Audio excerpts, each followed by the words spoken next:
بسم الله الرحمن الرحيم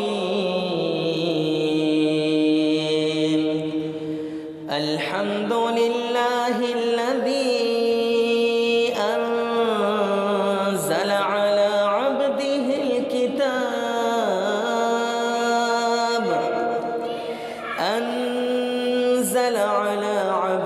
الكتاب ولم يجعل له عوجا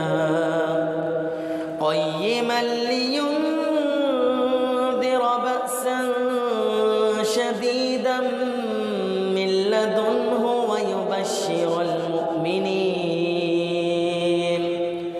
ويبشر المؤمنين الذين يعملون الصالحات أن لهم أجرا حسنا ماكثين فيه أبدا وينذر الذين قالوا اتخذ الله ولدا